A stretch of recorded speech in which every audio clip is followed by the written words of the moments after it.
Glória a Deus. Atos dos Apóstolos, capítulo 19, verso 1 a seguir, diz assim a palavra do Senhor. Aconteceu que, estando Apolo em Corinto, Paulo, tendo passado pelas regiões mais altas, chegou a Éfeso, e achando ali alguns discípulos, perguntou-lhes: recebeste porventura o Espírito Santo quando crestes? Ao que lhes responderam: pelo contrário, nem mesmo ouvimos que existe o Espírito Santo. Então Paulo perguntou: em que, pois, foste batizados? Responderam: no batismo de João. Disse-lhes Paulo: João realizou batismo de arrependimento, dizendo ao povo que crescem naquele que vinha depois dele, a saber, em Jesus.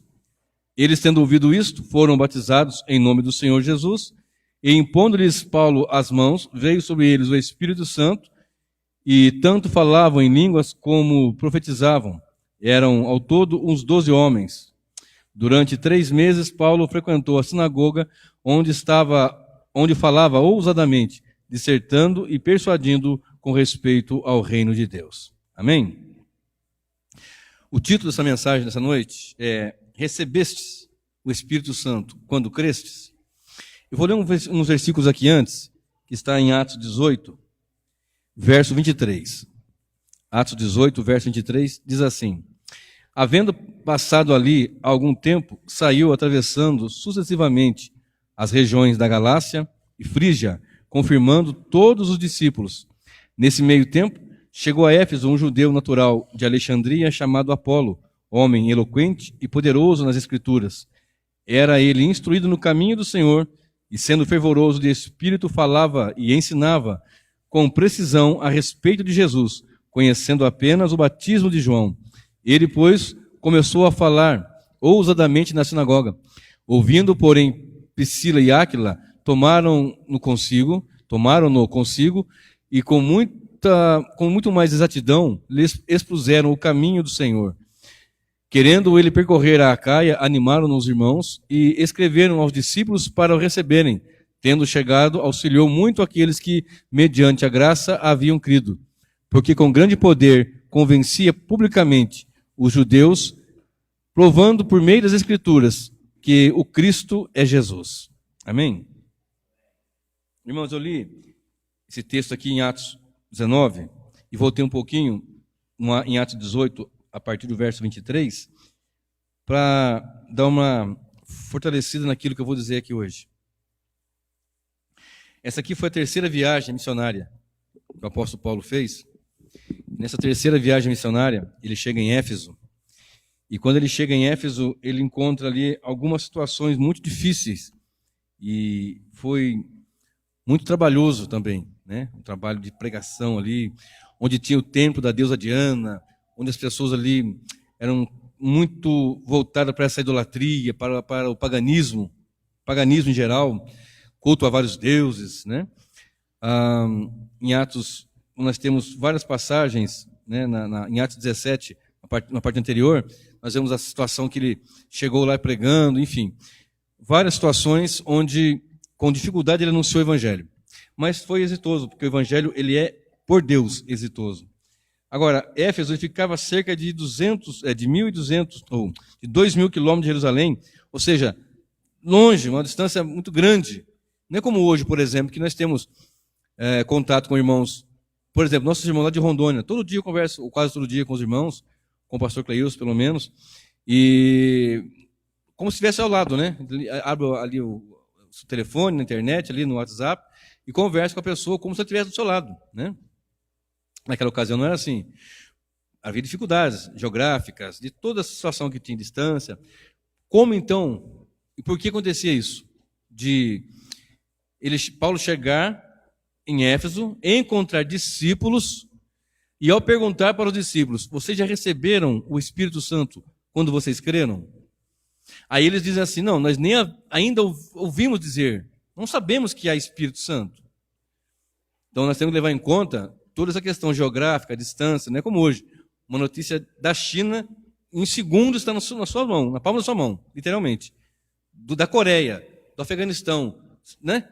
Em 1 milésimo de segundo, já percorre mais rápido que um rastilho de pólvora, né? Só que não era assim. Então, vamos levar em consideração isso. Eram discípulos do Senhor que conheciam o batismo de João. Eles não viram o ministério de Jesus. Duas coisas nós podemos salientar aqui. Primeira, eles eram ignorantes acerca do que ocorreu em Jerusalém, em Atos 2, que foi derramamento do Espírito, onde muitos ali falaram em línguas, não línguas desconhecidas dos anjos, línguas da terra, desconhecidas daqueles que estavam ali. Ou seja, que eles não aprenderam, melhor dizendo, né? Conhecidas das pessoas que foram até Jerusalém por causa da festa de Pentecostes. Então eram línguas que eles não conheciam, não aprenderam e falaram, idiomas. Provavelmente esses discípulos que Paulo encontra aqui em Atos 19, eles não sabiam disso, né? Agora, como eles eram batizados no batismo de João, e João batizou para o arrependimento, sendo João o precursor de Cristo, o que ele fez? Ele anunciou que viria um. E em Mateus 3 e verso 6, diz que batizaria com o Espírito Santo e com fogo. Então eles já tinham ouvido falar, pelo menos deveriam ter ouvido falar, ou nessa pregação não estavam juntos, pode ser, é uma conjectura, ou esqueceram-se, perdeu-se no tempo, enfim, alguma coisa aconteceu, que eles disseram, nós nem ainda ouvimos falar que haja o Espírito Santo. Olha só o versículo 4, Atos 19, 4. Disse-lhes Paulo, João realizou o batismo de arrependimento, dizendo ao povo que cresce naquele que vinha depois dele, a saber, em Jesus. E Jesus foi o pregador que pregou tudo isso, falou do Espírito, falou, né? Vamos falar aqui hoje bastante sobre isso. Agora, o que chama a atenção é o seguinte, não vou entrar em muitos detalhes para que não fique muito extensa essa mensagem, e eu quero ver se eu consigo encerrá-la em 40 minutos, 45, porque hoje temos ceia também, então eu não quero extrapolar o tempo, mas eu quero falar tudo aquilo que Deus tem nos dado nessa noite para o nosso crescimento e entendimento da verdade do Evangelho. A pregação cristã, a pregação bíblica, é uma pregação trinitariana. O que é trinitariano? Pai, Filho e Espírito Santo. Quando eu falo trinitariano, eu falo do Deus Pai, Deus Filho e Deus Espírito Santo. Se você olhar para o livro de João 14, verso 6, diz que o Filho é verdade. Eu sou o caminho, a verdade e a vida. Se você olhar para Jeremias 10, 10, fala que Deus, referindo-se ao Pai, é a verdade. E se você olhar para 1 João 5, 6, fala que o Espírito Santo é a verdade. Então, não tem como eu desassociar essas três pessoas, que é difícil de entender muitas vezes, como é que três pode ser um, mas é assim, é um Deus em três pessoas. E a mim, sempre me soa estranho, quando, por exemplo, alguém dizia assim, bom, estava Deus e Jesus, não sei o quê. Aí, de repente, Deus e Jesus, como se fossem um só. Dá essa impressão que Deus é só o Pai e Jesus não. O correto e coerente seria dizer, estava ali então o Pai, Deus Pai, e Jesus, o Deus Filho. A nossa mensagem ela é trinitariana, ela é uma mensagem que traz o Pai, o Filho e o Espírito Santo, em tudo.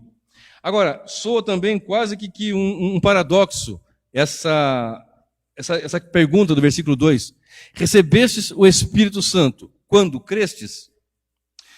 Eu constantemente tenho pregado e tenho dito que sem Cristo, sem Deus, estamos mortos em ofensas e pecados. Qualquer homem, ser humano, qualquer um homem, mulher, um ser humano, sem Cristo, está morto.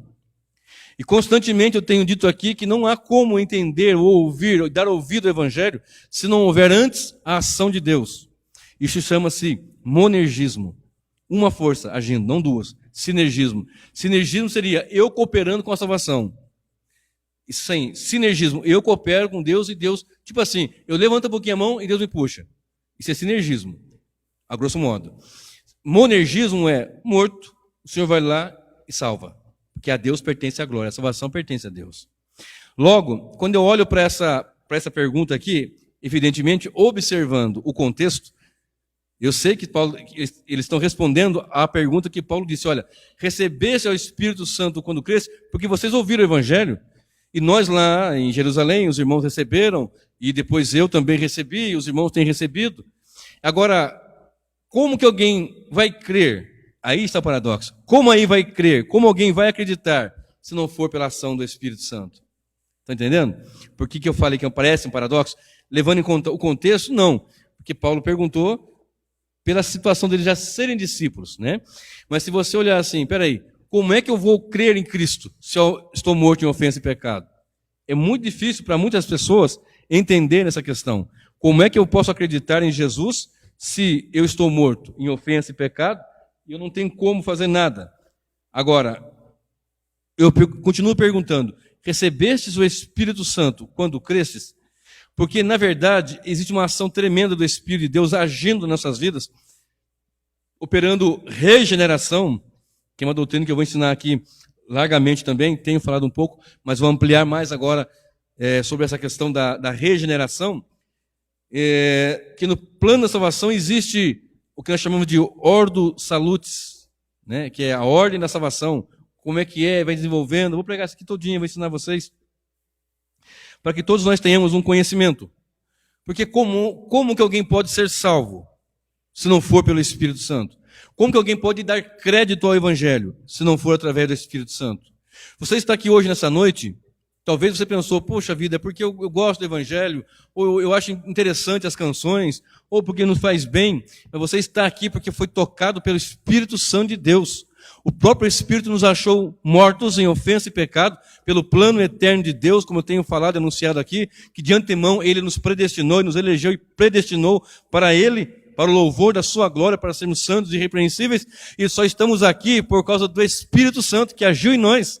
Então é a Ele toda a glória. Então, eu não posso dizer, eu cooperei com a salvação, recebeste o Espírito Santo quando cresce, aí eu poderia responder, eu só criei porque o Espírito Santo agiu em minha vida. Eu só pude acreditar no Evangelho por causa da ação do Espírito de Deus. Olha só, é quase que um ato sobrenatural, aliás, é um ato sobrenatural essa questão da salvação.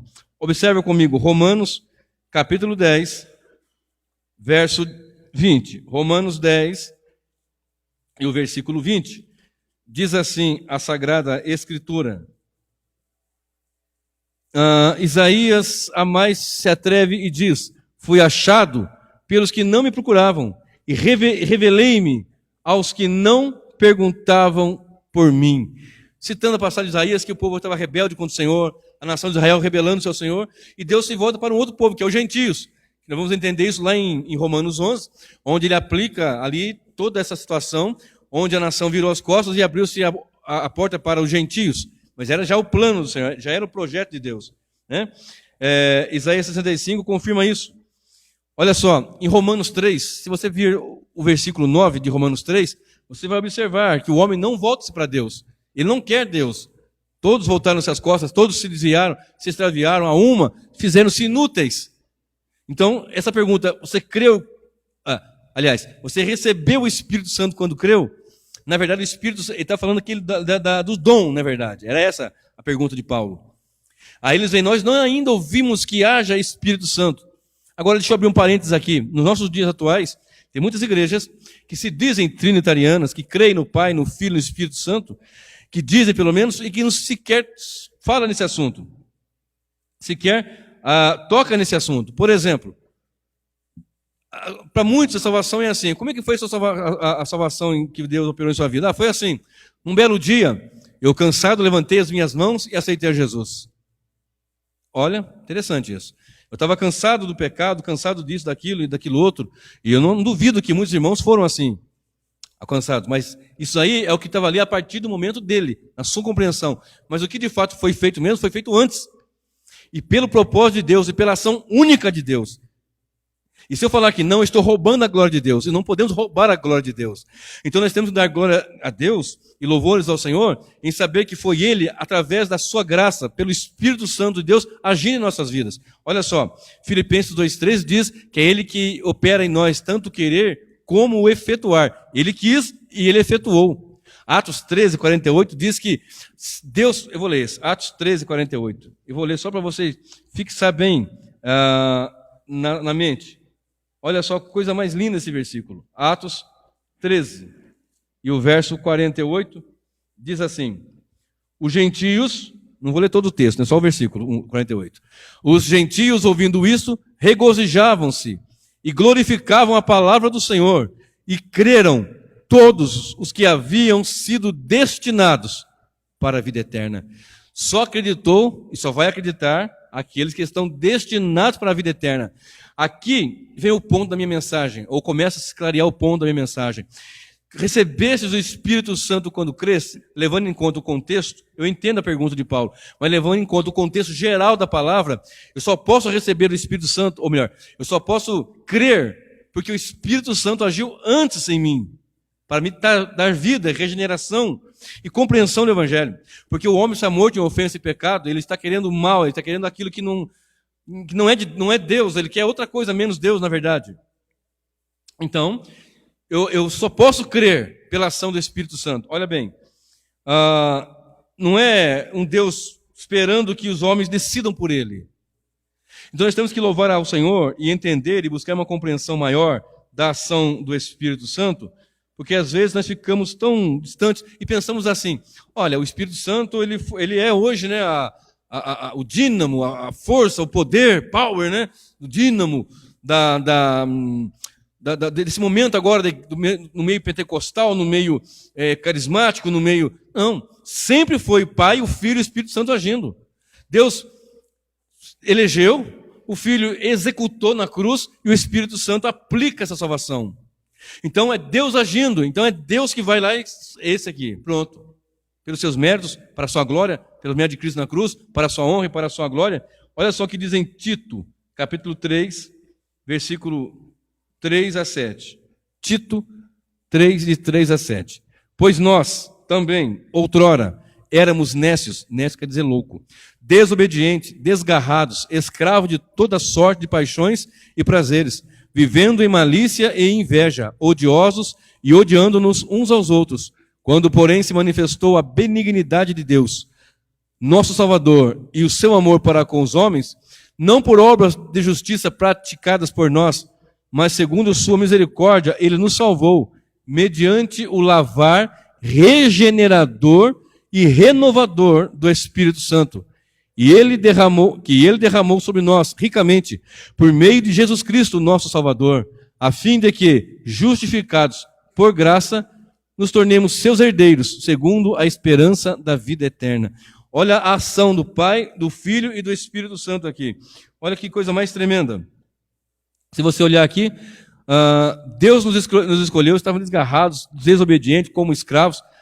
Então aí vem... Quando, porém, se manifestou a benignidade de Deus, nosso Salvador, aí que salvou segundo a mediação, mediante o lavar do Espírito Santo, lavar regenerador do Espírito Santo, que ele derramou em nós por meio de Jesus. Então, Deus, Jesus e o Espírito Santo. Então não posso falar Deus, Jesus, eu posso falar Deus Pai, Deus Filho, que é Jesus, e Deus Espírito Santo agindo em nós. Então, recebestes o Espírito Santo quando cresce? Eu só creio por causa do Espírito Santo. Eu só estou na presença de Deus por causa do Espírito Santo. Eu só consigo vencer a carne, o pecado, a tentação, as imundícias, as inclinações, porque eu fui regenerado pelo Espírito Santo agindo em nossas vidas através de um plano que Deus fez e executou segundo a sua vontade. Observe, capítulo 2 de Atos, de Efésios, nos diz assim, e vos vivificou, estando vós mortos em ofensas e pecados. João 3, verso 6, diz que aquele que é nascido do Espírito é Espírito. O que é nascido da carne é carne. Então, o viver cristão, em suma, é um viver espiritual. Porque embora não estejamos vendo o Senhor, nós sabemos que Ele está aqui. Embora não estamos contemplando a sua face adorada nesse momento, mas nós cultuamos e celebramos a Ele, confiados em Deus, pelo seu Espírito que age em nós. Cantamos louvores, cantamos adoração a Ele, graças a Ele, damos louvores a Ele, por causa da sua grandeza, sabemos que Ele está agindo em nossas vidas. Olha bem, em Efésios 4, verso 18, fala do homem pecador que está morto, ele está alheio de Deus, separado de Deus, ou seja, não há nenhuma cooperação do homem para a salvação. E nós temos que apontar as glórias ao Senhor Deus, pela bondade dele de nos salvar. E olhar para esse versículo aqui, como muitos aí, vocês já receberam o Espírito Santo quando creram? Mas nós nem ouvimos falar que haja Espírito Santo. É uma lástima que muitas igrejas não ensinam, não pregam isso. Porque como eu vou estar vivo se não for pelo Espírito? Ou pregando aqui se não fosse pelo Espírito? Ou cantando, adorando e servindo a Deus se não fosse pelo Espírito? Ou vivendo na presença do Senhor, desviando os caminhos do mal, se não for por Deus agindo em nós? Então nós temos que aprender a tributar a glória para Ele, o louvor a Ele, a adoração a Ele, com muito mais fervor, com muito mais reverência e adoração. Olha só, em 2 Coríntios 3:5, olha isso, que coisa mais forte, meu querido. 2 Coríntios, capítulo 3, versículo 5, isso aqui nos dá um aperto mesmo. 2 Coríntios 3:5, olha só o que diz. Eu vou ler o 4:5. E é por intermédio de Cristo que temos tal confiança em Deus, não que por nós mesmos sejamos capazes de pensar alguma coisa, como se partisse de nós. Pelo contrário, a nossa suficiência vem de Deus. Paulo está dizendo o seguinte para os coríntios, olha bem, falando para crentes já regenerados, para a igreja, isso aqui é uma carta para a igreja, uma epístola para a igreja. Você está falando para crente que de nós mesmos não somos capazes, mas Deus é nossa capacitação. Imagina o ímpio lá fora, imagina o pecador sem Cristo, sem Deus, e ele dizer, eu me decidi por Deus, eu me decidi a servir, eu quis. Aí tira a glória de Deus, fala, não, Senhor, foi o Senhor que me alcançou. Eu não aceitei Jesus, foi o Senhor que me aceitou. Eu não busquei o Senhor, foi o Senhor que me buscou. E outra coisa, querido, no meio da caminhada, quanto de nós já parou, desviou, saiu, ele foi atrás, inclusive eu. Inclusive eu, que pequei, que saí, que desviei, que abandonei, e que largado no mundo lá, falando para Deus, não quero, eu, estou falando de mim agora, não quero mais, não quero saber. E longe, falando com Deus que não queria mais, distante dos caminhos do Senhor, fui na macumba, na umbanda, na quimbanda, na candomblé.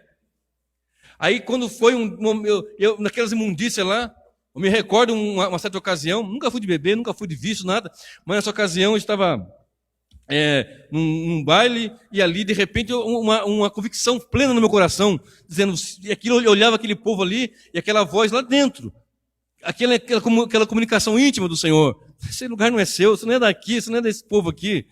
E de repente uma forma minha de dizer, né? Quando menos espero, já estou pregando, estou anunciando, estou pregando, proclamando. Por que estou fazendo isso? Porque eu sou bom? Não. Porque se Deus não fizer, nós não conseguimos. Se Deus não agisse, não conseguiríamos. Se Deus não intervir, nós não temos condições. É Deus que liberta, é Deus que transforma, é Deus que opera, é Deus que salva, é Deus que sustenta. É o Espírito Santo que nos traz da morte para a vida. É o Espírito Santo que nos sustenta como igreja para a adoração do seu santo nome. É o Espírito de Deus que nos liberta de tudo aquilo que nós não conseguimos mesmo. A nossa carne é terrível, a nossa vontade da carne é tenebrosa, nossas inclinações são más, mas a Deus toda a glória que nos sustenta pela misericórdia do Senhor. Isso aí, o homem natural, ele não compreende. 2 Coríntios 2,14 fala que o homem natural não compreende. Essas coisas parecem loucura para o homem natural. Como? Mas como? Uma pessoa que viveu uma vida toda pregressa, uma vida tanto de distúrbios na área sexual, na área de qualquer área que seja, como ele vai se virar para Deus? Como que ele vai dizer, eu agora quero? Não. Deus vai lá e busca, Deus vai lá e socorre, Deus vai lá e com o seu propósito, com o seu plano, que ninguém pode impedir, e salva. E age o Espírito Santo, e quando ele age transformadoramente nas nossas vidas, capacitadoramente nas nossas vidas, agindo com poder para nos transformar. É o Espírito de Deus que ele trouxe aqui. É o Espírito Santo que me trouxe aqui também. É o Espírito de Deus que nos move. É Ele que nos leva à adoração. É Ele que nos leva a prostrar-nos. É Ele que nos apresenta a Cristo. É Ele que nos revela a verdade do Evangelho. É Ele que trabalha em nosso coração. É Ele que move em nós para que nós saibamos que a Ele é toda a glória, e todo o louvor e toda a honra. A Bíblia nos informa no livro de Efésios, capítulo 1, verso 19 e verso 20. Efésios 1. Olha aqui, versículo tremendo, 19 e 20, diz assim: e qual a suprema grandeza do seu poder para com os que cremos, segundo a eficácia da força do seu poder, o qual exerceu ele em Cristo, ressuscitando dentre os mortos, fazendo sentar à sua direita nos lugares celestiais. Esse mesmo poder que ressuscitou Jesus, o mesmo poder, Deus agindo em nós, também nos ressuscitou, nos tirou da morte, do pecado. O mesmo. Ele nos fez idôneos para o céu. Colossenses 1, olha só.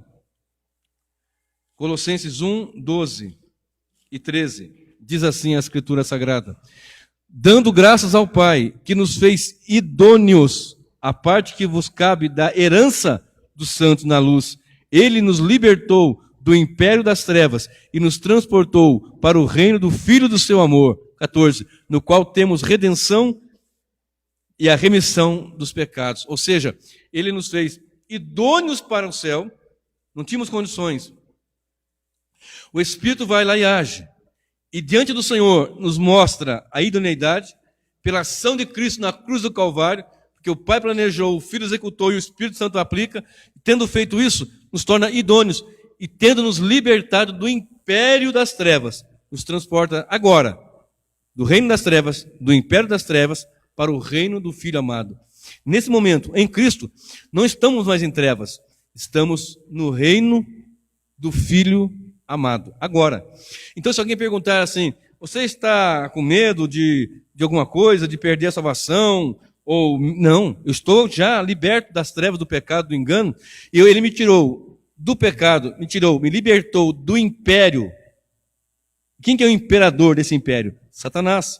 Ele me libertou das garras de Satanás, do império das trevas, e me transportou para o reino do Filho do seu amor. Agora a igreja não está mais no império das trevas, está agora no reino do Filho amado. Agora, já, a minha vida e a sua vida, como igreja do Senhor, corpo de Cristo, agora está na região celestial. Agora nós estamos numa posição gloriosa diante do Senhor, não para nos exaltarmos, mas para exaltarmos aquele que é digno de toda a glória e toda a honra. Olha só, Isaías 61, verso 1, Efésios 2, 12, Mateus 4, 16, vai apresentar homens, mulheres, o povo, a humanidade na região da sombra da morte. Como ovelhas desgarradas, como ovelha que não tem pastor, na região da sombra da morte, mas resplandeceu a luz é Cristo. Então eu posso falar, eu recebi o Evangelho, eu recebi a palavra, eu recebi Cristo. Posso falar, mas eu recebi porque Ele veio ao encontro, Ele veio, me socorreu, me salvou, e de uma forma tão tremenda, eu posso dizer, recebeste o Espírito Santo quando creste? Não, eu só pude crer no Espírito Santo porque Ele me esclareceu primeiro. E foi tocando-me, foi me despertando para o louvor da sua glória.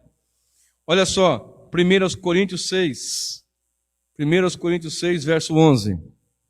Diz assim, a Sagrada Escritura, 1 Coríntios 6, e o verso 11.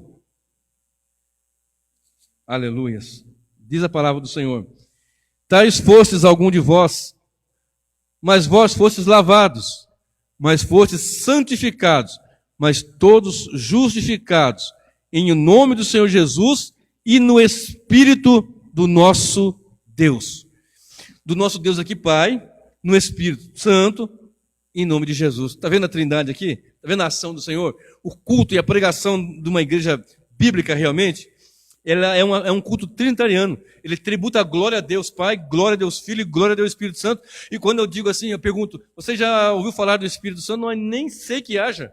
Ou pessoas que ouviram, mas ouviram de forma distorcida e pensam que o Espírito Santo é um poder, é uma força ativa. Não, é a pessoa da Trindade, é a terceira pessoa que tem sentimentos, que se entristece. Tanto que a Bíblia nos informa, não entristeçais do Espírito Santo. Tanto que a Bíblia nos informa a andar com dignidade e com retidão diante do Senhor. Eu preguei aqui do domingo passado, eu acho, ou quinta passada, falando sobre, foi quinta passada, né? A situação de Ananias e Safira, que mentiram a Deus, o Espírito Santo, e foram fulminados, morreram. Ele também é Deus, ele é Deus, né? Também, ele é Deus. Presta atenção no que eu vou dizer agora. Deus é a divindade, ok? Aí quando eu falo, Filho é Deus, e o Pai é Deus, e o Espírito Santo é Deus. Então é Deus que subsiste em três pessoas. E que o Espírito Santo age em nós. E o Espírito Santo aponta a Cristo. E Cristo aponta ao Pai. Você está entendendo isso? Ele fala, ninguém vem ao Pai a não ser por mim. João 10, 9. Eu sou a porta. Ninguém vem ao Pai a não ser por mim. João 6, 44 fala, ninguém pode vir a mim se o Pai não trouxer. E ninguém pode entender nem Cristo, nem Pai, se não for pela ação do Espírito Santo. Você está entendendo motivos aqui nessa noite para nós adorarmos a Deus? Quantos e tremendos motivos nós temos para adorar o Senhor? É muito triste algumas pessoas apresentarem um evangelho assim tão distante dessa grande verdade. A Bíblia nos informa, Romanos 10, 17, que a fé vem pelo ouvir e ouvir a palavra de Deus. Como que o eleito de Deus vai receber o evangelho? Na pregação. Por isso nós temos que sair e anunciar e pregar. Convencer não é comigo, convencer é com o Espírito Santo. Esclarecer a mente e dar iluminação na mente, disposição mental para Cristo, quem dá é o Espírito Santo. Eu não posso fazer isso. Eu levo Cristo até os ouvidos, não mais do que isso. Dali para diante é o Senhor. Na verdade, tanto antes, eu só posso levar porque Ele agiu em mim, então na verdade tudo é dele. Mas como ministro, como pregador, como igreja, como proclamador do Evangelho, pela ação de Deus, nós levamos a palavra até os ouvidos do pecador. Dali adiante é o Espírito Santo que vai falar e vai convencer. Na verdade, nós não convencemos ninguém. Quem convence é o Espírito Santo, mas é pela pregação do Evangelho. João 6, verso 63 diz que a palavra de Jesus, ele falou assim, a minha palavra é Espírito e vida. Espírito e vida. 1 Pedro 4, 17, esse eu tenho que ler. 1 Pedro, capítulo 4, e o verso 17, diz assim a palavra do Senhor. Aleluia. 1 Pedro 4, 17 e 18. Porque a ocasião de começar o juízo pela casa de Deus é chegado. Ora, se primeiro vem por nós, qual será o fim daqueles que não obedecem o evangelho de Deus? E se é com dificuldades que o justo é salvo, onde vai comparecer o ímpio? Sim, o pecador. Se é com dificuldade, já é tempo de começar o juízo pela casa de Deus. E se começa por nós, o que vai ser daqueles que estão lá fora? E se o justo é salvo com uma dificuldade, ou seja, houve uma resistência que foi quebrada pela ação do Espírito de Deus. E aí o homem lá fora, o pecador, ele fala, não, eu que quis, não foi você que quis, foi o Espírito que agiu. Nós temos que dar glória a Deus, olha só. E se é com dificuldade que o justo é salvo, onde vai comparecer o ímpio? Sim, o pecador. Se nós, quando ele fala o justo aqui, é aquele que Deus justificou pela obra da cruz, mas que ele elegeu de antemão. E se esse vem com dificuldade, imagina aquele, dificuldade no ponto de vista humano. E aquele, porque Deus não tem dificuldade, que não quer, que está distante, quer avesso ao evangelho e que está morto em ofensa e pecado, qual é a situação desses indivíduos? Agora observe. João 6,44. Ninguém vem ao Pai, ninguém vem ao Filho, ninguém chega a Jesus se não for conduzido pelo Pai. Olha que ação tremenda. João 3, verso 3, quando Jesus ensinava para Nicodemos, ele disse, ninguém vai ver o reino e nem entrar no reino se não nascer de novo. Lembra que eu falei agora há pouco que é uma ação sobrenatural? Porque uma vida cristã é uma vida espiritual e sobrenatural de fato. Porque nós fomos regenerados, ressuscitados, e na mente e no propósito de Deus glorificados, embora ainda não, mas já temos de Deus isso. Uma certeza, uma herança, uma convicção pelas Escrituras certa. E eu fico triste muitas vezes, irmãos, quando alguém diz assim, olha, eu sou cristão, até no nosso meio reformado tem muitos que falam assim, sabe, Danilo? Fala assim, eu não tenho a certeza da minha salvação. Se for uma pessoa que tem pouco tempo na caminhada, que não foi esclarecido, até entendo. Mas me referindo a pessoa já de tempo na caminhada, que já deveria ser mestres pelo tempo, né? Como fala a Sagrada Escritura.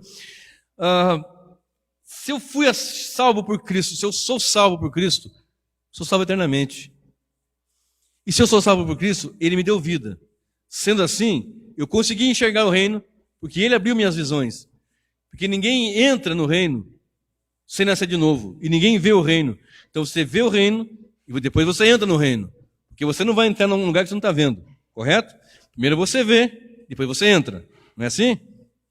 Você vê a porta aberta, aí que você vai entrar. Você vê o reino, depois você entra no reino. Só que antes disso, é nascido de novo. O que é nascido da carne, é carne. O que é nascido do Espírito, é Espírito. E o Espírito sopra onde quer. E não sabe de onde vem, nem para onde vai. Assim é todo aquele que é nascido do Espírito. Então é uma vida poderosa em Deus. Uma vida poderosa com o Senhor. Agora, observe, Isaías 32. Verso 9. Isaías 32. Verso 9, diz assim a Sagrada Escritura. Cadê?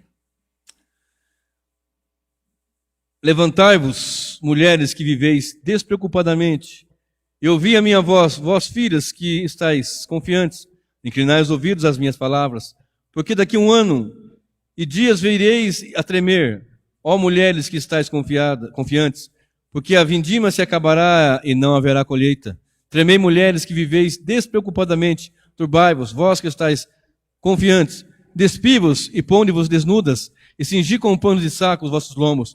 Baterão no peito por causa dos campos aprazíveis e por causa das vinhas frutíferas. Não vou ler mais para não tomar muito tempo, mas a sequência aqui é o seguinte. Fala do Messias do seu reino, mas aqui aponta no contexto sobre a investida da Síria contra Israel. E Israel caiu diante da Síria no ano 722 a.C. Por causa da rebeldia, por causa do desprezo do culto, por causa de não ter uma apresentação de um culto a Deus com temor e tremor, porque faziam as coisas desleixadamente, desrespeitando os preceitos do Senhor. Mas Deus ainda fala, ainda no futuro, ali no futuro próximo, mas no futuro, porque a palavra às vezes ela fala num futuro breve e um distante. No futuro, ele faria assim, olha comigo, versículo 14 e 15, principalmente o 15. O palácio será abandonado, a cidade populosa ficará deserta, o fel e a torre da guarda servirão de cavernas para sempre, folga para os jumentos selvagens e pastos para os rebanhos, até que se derrame sobre nós o Espírito lá do alto. Então o deserto se tornará em pomar, e o pomar será tido por bosque. O juízo habitará no deserto, e a justiça morará no pomar. O efeito da justiça será paz, e o fruto da justiça repouso e segurança para sempre. O meu povo habitará em moradas de paz, em moradas bem seguras e em lugares quietos e tranquilos. Ainda que haja saraivada, caia o bosque e seja a cidade inteiramente abatida, bem-aventurados sois os que semeais junto a todas as águas e dais liberdade ao pé do boi e do jumento, até que se derrame lá do alto o Espírito. Então o deserto se tornará em pomar. É uma linguagem que apresenta o povo em situação de calamidade que ficaria por causa da assolação da Síria, mas apresentando que, embora seria um castigo, um juízo da parte do Senhor, embora tudo isso acontecesse, e aconteceu, ele tinha um plano na frente, um projeto, que era que derramasse do alto o Espírito. Isso foi lá em Atos 2, que foi derramado sobre nós o Espírito para que, em meio ao deserto, nós podemos adorar a Deus. Em meio à dificuldade, conseguimos tributar a adoração ao Senhor. Por que você acha que muitos morreram e não negaram a Cristo? Porque eles são fortes? Não. Porque o Espírito Santo agia neles. Porque o Espírito Santo movia no coração deles. Porque você entende, muitas vezes, olhando para as dificuldades, homens que passaram a sua vida na pregação do Evangelho e que contraíram doenças nos campos de missões, que contrariaram malária várias vezes, que contrariaram uma série de coisas que, enfim, até morreram. Por quê? Sem ganhar dinheiro, nada disso, não tinha fama, não tem nada. Não é como hoje em muitos lugares, não generalizando, mas em muitos lugares hoje a pregação é por conta do dinheiro mesmo. É avião de primeira classe, é hotel 5 estrelas, é carro com motorista para lá e para cá, sendo que esses homens iam a pé, lombo de jumento, de canoa, enfrentando grandes perigos para proclamar o Evangelho. Até que do alto se derrame o Espírito, para que anunciemos esse Evangelho com poder para a glória do Deus vivo. Olha só, João 14 e o verso 16. João, Evangelho, capítulo 14. E o versículo de número 16. Diz assim a palavra do Senhor. Glória a Deus. João 14, 16. Eu vou ler o 15 também. Se me amais, guardareis os meus mandamentos, e eu rogarei ao Pai, e Ele vos dará outro Consolador, a fim de que esteja para sempre convosco. O Espírito da verdade, que o mundo não pode receber. Veja bem, o mundo não pode receber. Você ouviu isso? Você leu isso aí? O mundo não pode receber. E você não é do mundo. Você foi tirado de lá. Está entendendo isso? O Espírito da verdade que o mundo não pode receber, porque não vê. Lembra aquela coisa de não ver? Nem conhece, Vós o conheceis, porque ele habita convosco e estará em vós. Não vos deixarei órfãos, voltarei para vós outros. Ainda por um pouco, e o mundo não me virá, vós, porém, me vereis, porque eu vivo e também vós vivereis. Agora, observe, pula para o versículo 26, para ganharmos tempo aqui, pula para o verso 26. Mas o Consolador, o Espírito Santo, a quem o Pai enviará em meu nome, ele vos ensinará todas as coisas e vos fará lembrar tudo quanto vos tenho dito. Abre comigo a sua Bíblia aí, rapidamente, em 1 Coríntios 12. 1 Coríntios 12 e o verso 13. Olha só o que diz, 12 e 13. Nós lemos agora aqui que ele faria que nós conhecêssemos e nos guiaria. Agora, versículo 13. Eu vou ler o 12 e o 13. Porque assim como o corpo é um e tem muitos membros, e todos os membros, sendo muitos, constituem um só corpo, assim também com respeito a Cristo, pois em um só Espírito todos nós fomos batizados, em um corpo, quer judeus, quer gregos, quer escravos, quer livres, e a todos nós foi dado beber de um só Espírito. Então todos nós, salvos por Jesus na cruz, derramando seu sangue precioso, fomos batizados num só Espírito. Se alguém perguntava, você é batizado com o Espírito Santo? Ué, eu sou salvo em Cristo Jesus. Ele nos imerge em Cristo. Cristo nos dá do seu Espírito, é algo assim tão profundo, tão tremendo. Vou repetir o versículo 13. Pois em um só Espírito todos nós fomos batizados em um corpo, quer judeus, quer gregos, quer escravos, quer livres, e a todos nós foi dado beber de um só Espírito. Olha só, Efésios 1 e o verso 9, para nós encerrarmos. Efésios capítulo 1 e o versículo 9. Olha o que diz Efésios 1, 9. Desvendando-nos o mistério da sua vontade, segundo o beneplácito que nos propusera em Cristo, de fazer convergir nele, na dispensação da plenitude dos tempos, todas as coisas, tanto as que estão no céu, como as da terra. Nele, digo, no qual fomos também feitos herança, predestinados segundo o propósito daquele que faz todas as coisas, conforme o conselho da sua vontade, a fim de sermos para louvor da sua glória, nós, os que de antemão esperamos em Cristo, em quem também vós, depois que ouviste a palavra da verdade, o evangelho da vossa salvação, tendo nele também crido, fostes selados com o Santo Espírito da promessa, o qual é o penhor de toda a nossa herança, o penhor da nossa herança, até o resgate da sua propriedade, em louvor da sua glória. Então, para encerrar aqui nessa noite, e o que eu li agora aqui, com a pregação do Evangelho, depois de ouvir, acreditar, desvendou nossos olhos, recebemos a Cristo, fomos selados com o Espírito Santo, e não só selados, isso ele deu como um penhor. Sabe o que é penhorar, né? Você coloca na penhora para resgatar, não é isso? Quando Cristo vier, ele vai buscar o que está empenhorado, com o Espírito, selado com o Espírito. Ou seja, nós estamos diante do Senhor. E está escrito em Romanos 5, verso 5. Porquanto o amor de Deus foi derramado em nossos corações pelo Espírito Santo que nos deu. Então sai dessa noite aqui sabendo que somos salvos em Cristo, pelo plano de Deus Pai, pela ação de Deus Filho, pela execução na cruz que Cristo fez e pela aplicação que o Espírito faz em nossas vidas. Quando eu sou salvo? Desde o tempo eterno, mas naquele momento que eu e você reconhecemos e confessamos, nosso tempo ali é aquele em que reconhecemos que somos pecadores e que precisamos de um Salvador e pedimos perdão e pedimos misericórdia e confessamos que Ele é nosso Salvador, somos salvos. E Ele habita em nós, Ele nos sela. Você não vai ter outro selo, não vai ter marca da besta, nem nada disso. Você já está selado com o Espírito Santo da promessa. Recebestes o Espírito Santo quando creste? Sim, eu só criei porque o Espírito Santo agiu em mim. E porque ele age em mim, eu posso crer em Jesus.